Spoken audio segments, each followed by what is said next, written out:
China में हाल ही में एक नए टाइप का बर्ड फ्लू वायरस निकला है जिसका नाम है H10N3। क्या H10N3 में इतनी पोटेंशियल है कि एक नया पेंडेमिक बन पाए? ये सवाल कुछ न्यूज़ एजेंसीज और कुछ मैगजीन्स उठा रही थी। तो क्या इसमें सही में इतनी पोटेंशियल है?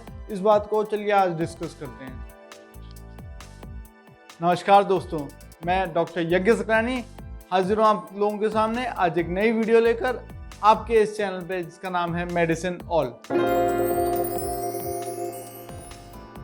आगे बर्ड फ्लू के बारे में और जो नया वेरिएंट आया है इस डिस्कशन को शुरू करने से पहले हमको एक बहुत बेसिक टॉपिक के बारे में जानना ज़रूरी है जो बच्चों में बुखार कॉज करता है। जो छोटे बच्चे होते हैं उनको अक्सर जुकाम बुखार की शिकायत होती रहती है। तो जो इसका जिम्मेदार है वो है ये इन्फ्लुएंजा वायरस। तो ये इन्फ्लुएंजा वायरस ये मेनली हमारी नोज़, थ्रोट और लंग्स को इफ़ेक्ट करता है।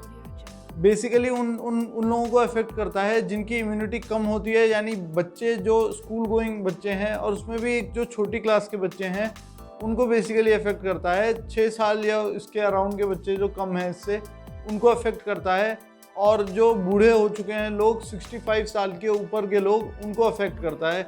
और साथ ही जिनको कोई क्रोनिक बीमारी चलती है आ रही हो, जिनको कोई इम्यूनिटी सप्रेस्ड बीमारी हो, एड्स के पेशेंट होते हैं जैसे, तो उनको अफेक्ट करता है ये इन्फ्लुएंजा वायरस।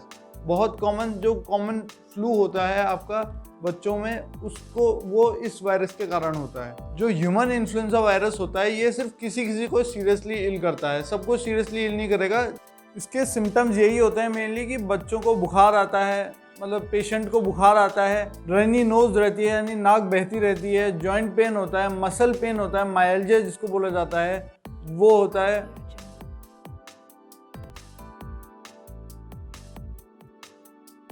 जैसे कोई पेशेंट है उसको इन्फ्लुएंजा वायरस है यानी वो जुकाम बुखार से इन्फेक्टेड है, तो वो खांसता है या छींकता है तो उसके थ्रू ड्रॉपलेट इन्फेक्शंस को हम बोलते हैं। तो ड्रॉपलेट्स में इन्फ्लुएंजा वायरस के पार्टिकल्स आ जाते हैं।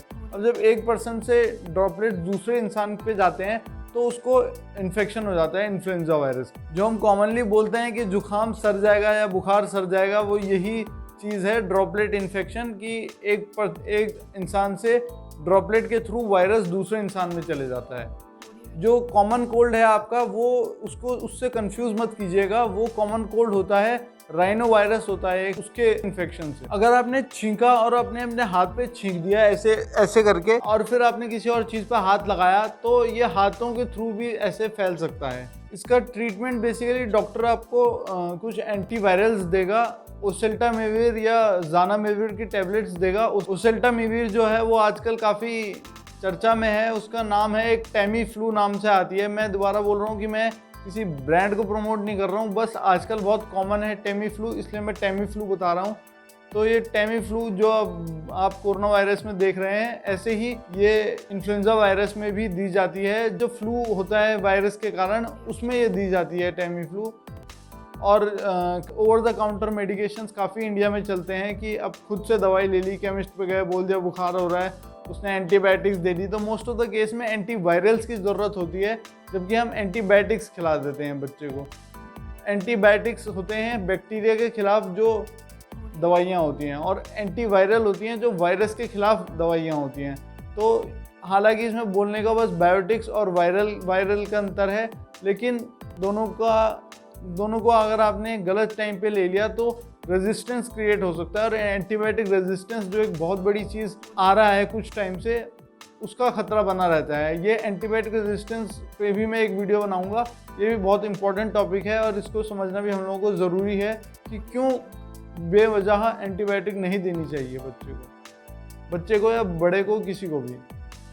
अब जो वेल डेवलप्ड कंट्रीज़ हैं उधर ये ज़्यादा चलन होता है, खैर इंडिया में भी बढ़ रहा है। ये इन्फ्लुएंजा जो वायरस होता है उसके खिलाफ एक वैक्सीन लगती है, इन्फ्लुएंजा वैक्सीन बोलते हैं उसको।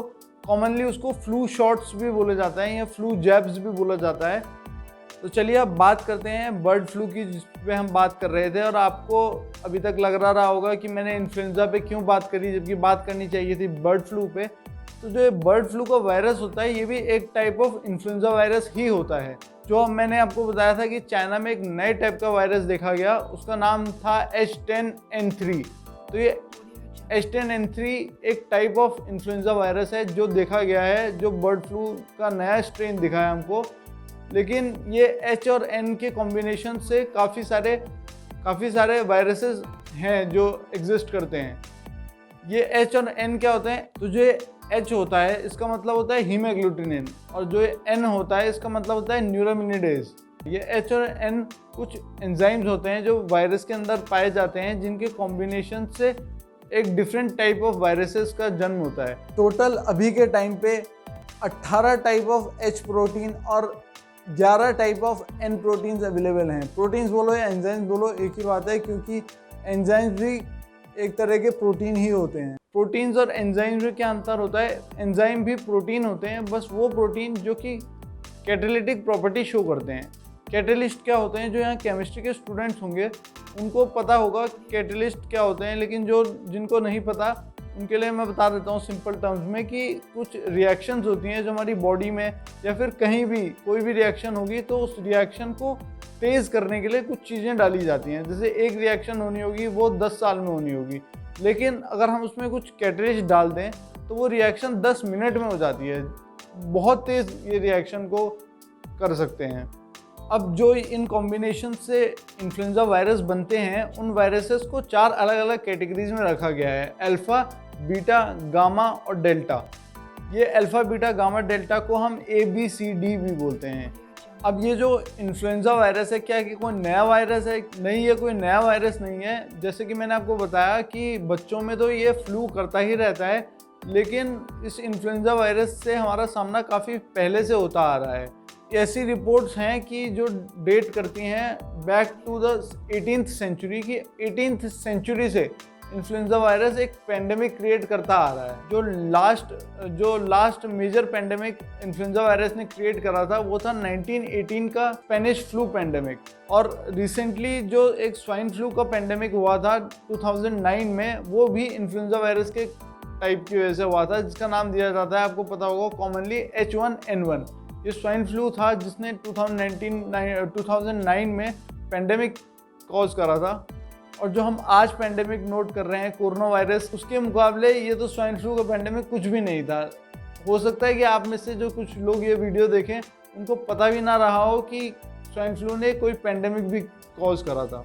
जो बर्ड फ्लू मोस्ट कॉमनली होता है वो एक वायरस की वजह से होता है, जिसका नाम होता है H5N1।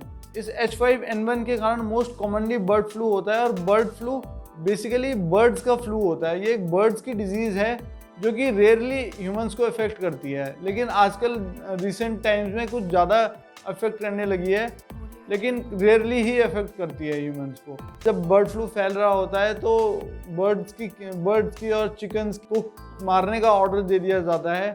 तो बेसिकली अगर आपने जिस ऑर्गेनिज्म में जिस जानवर में ये वायरस पाया जाता है, अगर आपने उस ऑर्गेनिज्म को ही ख़त्म कर दिया तो ये वायरस नहीं आगे स्प्रेड हो पाएगा। साथ ही कुक्ड मीट से, जो पकी हुई मीट होती है, चाहे वो ऐसे बर्ड की हो, ऐसे चिकन की हो भी जिसको बर्ड फ्लू रहा हो लेकिन वो प्रॉपरली कुक्ड हो गई हो, तो उससे बर्ड फ्लू नहीं फैल सकता। अब ये बर्ड फ्लू का वायरस ह्यूमंस में कैसे आता है? तो जो बर्ड्स होती हैं, इन्फेक्टेड बर्ड्स, वो कभी कहीं पे बीट कर दें अगर, और आपने उसको छू लिया या फिर गलती से टच हो गई वो आपके, तो उससे ट्रांसमिट हो सकता है आपके अंदर। या फिर उनकी बेडिंग, इन्फेक्टेड बर्ड्स की बेडिंग्स को छू के अगर आपने कहीं किसी के घोंसले को छू लिया और वो इन्फेक्टेड बर्ड का हुआ, तो उससे भी आपको वायरस ट्रांसमिट हो सकता है। तो उसका बर्ड फ्लू का ट्रीटमेंट क्या होता है? बर्ड फ्लू का सिंपल ट्रीटमेंट होता है, जैसे आप ओसेल्टामिविर, ज़ानामिविर सिंपल इन्फ्लुएंजा फ्लू में देते हैं, वैसे उसी प्रकार से बर्ड फ्लू में भी ओसेल्टामिविर, ज़ानामिविर की टैबलेट्स दी जाती हैं, और ये काफ़ी इफ़ेक्टिव एंटीवायरल ड्रग्स हैं। बर्ड फ्लू का वैसे टेक्निकल नाम है एवियन इन्फ्लुएंजा। एवियन यानी बर्ड्स ही होता है, और इन्फ्लुएंजा क्योंकि इन्फ्लुएंजा वायरस से होता है, एवियन इन्फ्लुएंजा। अब जैसे कि हम बात करने वाले थे H10N3 की, तो ये एक नया स्ट्रेन है बर्ड फ्लू का, जो कि चाइना में पहला केस जिसका मिला है हमको। और ये जो पहला केस है ये एक 41 साल का आदमी है, और अभी इसकी कंडीशन स्टेबल बताई जा रही है, यानी इससे कोई ज़्यादा घबराने की बात नहीं है। जो चाइना ने बोला कि ये एक बहुत रेयर स्प्रेड था जो कि हो गया बर्ड टू ह्यूमन में, और इसकी कोई बहुत बड़ी पोटेंशियल नहीं है कि ये एक पेंडेमिक बन पाए। तो इसमें आपको घबराने की ज़रूरत नहीं है। मैंने पढ़े थे कई आर्टिकल्स ऐसे भी जो ये बोलते हैं कि एक नया पेंडेमिक उभरने वाला है जिसमें आपको बहुत घबराने की ज़रूरत है, बर्ड फ्लू का नया पेंडेमिक होगा अब शुरू। तो ऐसी सिचुएशन है कि कोई भी खबर हमको डरा सकती है अभी के टाइम पे। ये ज़्यादा बड़ा रिस्क नहीं है, इसमें कोई घबराने की ज़रूरत आप लोगों को नहीं है।